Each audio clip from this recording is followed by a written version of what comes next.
Bonjour François. Bonjour Ilias. Merci d'être venu nous voir dans l'Aude. Tu es l'animateur d'un réseau qui s'appelle la Woodtech, que tu vas nous présenter maintenant. Et également, on va discuter un peu d'Épure et des raisons pourquoi Épure participe à ce réseau-là.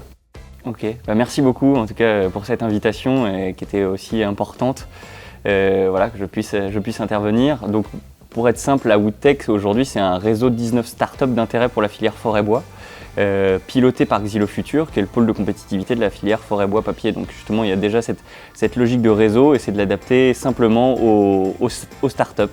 Et donc aujourd'hui, ce qu'on propose avec la Woodtech, c'est d'accompagner ces startups sur 4 piliers. Le premier, c'est la visibilité. Le deuxième, c'est le réseau. Le troisième, c'est les ressources. Et le quatrième, c'est la rencontre d'investisseurs. Voilà. Est-ce que tu peux nous raconter l'histoire de la Woodtech, dont je crois que la naissance était un peu particulière ? Alors la Woodtech c'est né en copiant, il faut le dire, un autre réseau de startups qui s'appelle la Ferme Digitale. C'était à la base 5 startups qui souhaitaient aller au salon de l'agriculture et qui se sont dit le salon c'est un coût. Mutualisons justement pour diminuer ces coûts, ayons une intelligence collective à participer au salon de manière commune. Et ça a bien pris, il y a plusieurs autres startups qui ont vu cette initiative, qui ont trouvé que c'était très pertinent et qui ont décidé de rejoindre la Ferme Digitale. Et c'est des gens, j'ai eu l'opportunité d'échanger avec eux en mars 2020, qui m'ont présenté ce réseau, comment ça fonctionnait, quelle était leur plus-value. Et ça m'a vraiment beaucoup plu. Je me suis dit mais pourquoi pas faire ça pour la filière forêt-bois, et c'est comme ça qu'est née la Woodtech, un peu sur une logique de s'associer à un courant, la French Tech, le nom d'où il vient aussi. Et après, je pense que j'ai été assez persuadé par l'idée et j'ai eu l'opportunité de finalement proposer cette idée à Xylofuture qui cherchait à mettre en place un réseau ou en tout cas un service start-up. Et on a eu aussi cette intelligence de dire n'en faisons pas deux, faisons le même. Et ils m'ont embauché justement pour mettre ça en place. Il faut dire qu'au départ ça n'était pas forcément simple, j'avais juste je pense une présentation PPT et j'avais quelques contacts, on avait déjà eu l'occasion de se rencontrer mais on s'était jamais même vu physiquement, donc je me souviens, donc il a fallu que je t'appelle et que je te dise j'ai une idée, ça s'appelle la Woodtech, ça va être un réseau de start-up. Est-ce que tu en fais partie? Mais il n'y avait rien de concret derrière, il y avait juste une proposition que ça allait être bien, qu'il allait avoir quelque chose derrière, mais il n'y avait rien de concret.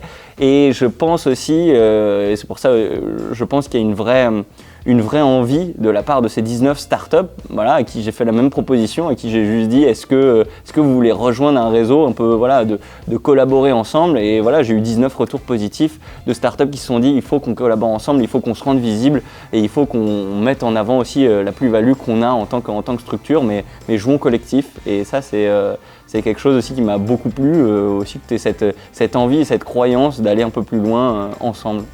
Merci François. Est-ce que tu peux nous en dire un petit peu plus maintenant sur comment Épure et Oakbot se sont associés et ont intégré la dynamique et le collectif de la Woodtech?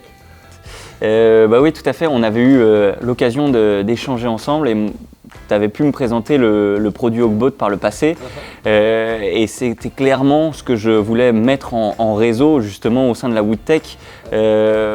Déjà cet esprit innovant, c'est bien ça, hein, c'est des startups innovantes de la filière.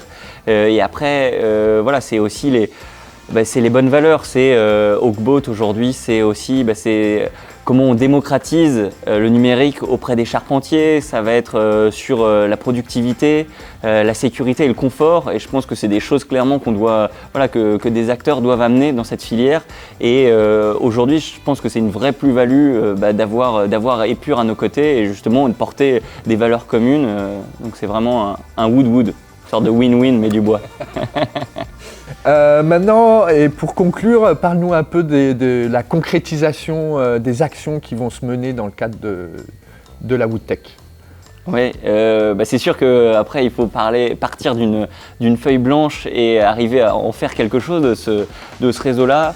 Donc déjà, il y a une première bonne dynamique qui s'est créée. Tous les mois, on se réunit avec tous les membres, toutes les startups, et on invite un invité expert dans son domaine d'activité. Donc on a invité un VC, donc ça veut dire Venture Capitalist, qui est un investisseur qui s'appelle Demeter.